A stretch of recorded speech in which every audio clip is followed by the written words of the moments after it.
ये जो पौधा आप मेरे सामने देख रहे हैं, इसे भूमि आंवला कहते हैं।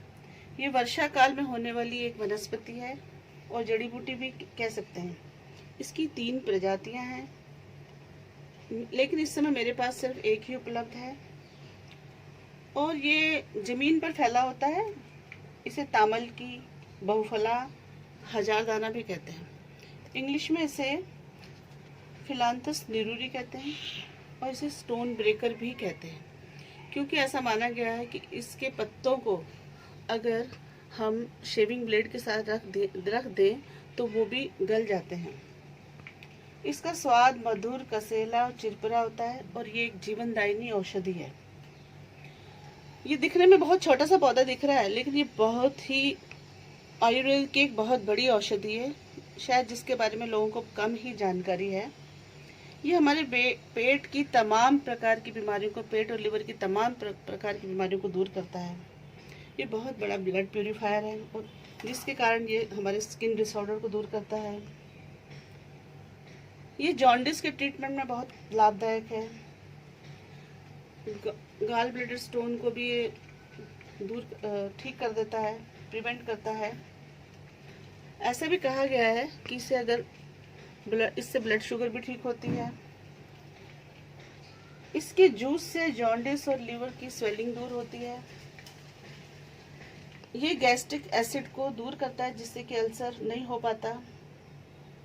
इस तरह की तमाम खूबियां हैं और इसके किडनी स्टोन के लिए भी बहुत फायदेमंद है, क्योंकि ये किडनी स्टोन के रिस्क को दूर करता है।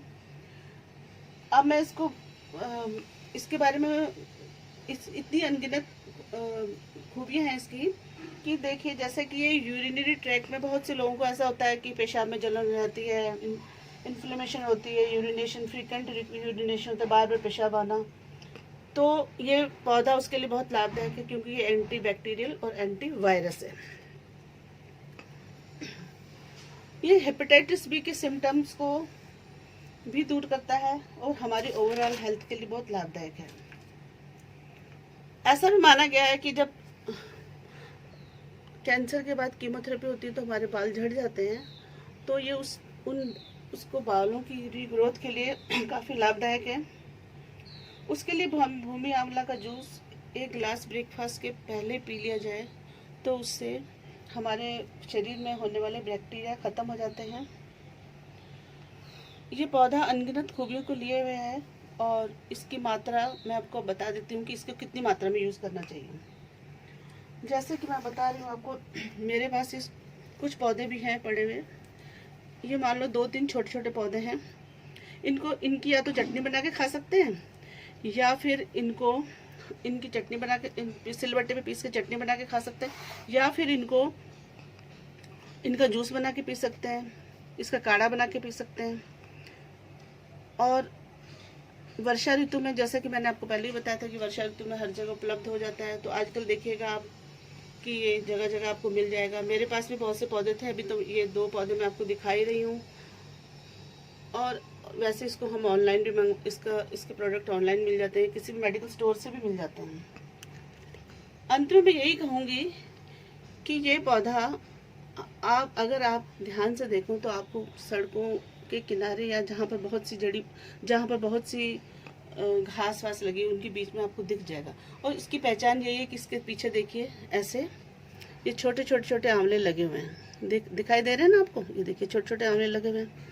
तो इस पौधे के और इसके पत्ते छुई मुई के पत्ते की तरह शाम को हाथ लगाने पर शाम को मुरझा भी जाते, जैसे ये मुरझा गई है, देखिए मुरझा गई ऐसे। ये बहुत ही मुलायम होता है, बहुत ही इसकी प्रकृति बहुत ही ठंडी, इसीलिए तो ये दाह को ख़त्म करता है। और अगर ये पौधा के हमें पूरा ही मिल जाए, आजकल तो आसानी से मिल जाएगा वर्षा ऋतु के बाद, तो हमें इसको ताज़ा ही इसके पत्तों का रस यूज़ करना चाहिए। अंत में यही कहूँगी कि अगर ये मेरी वीडियो आपको पसंद आई तो इसको लाइक करें और शेयर करें। धन्यवाद।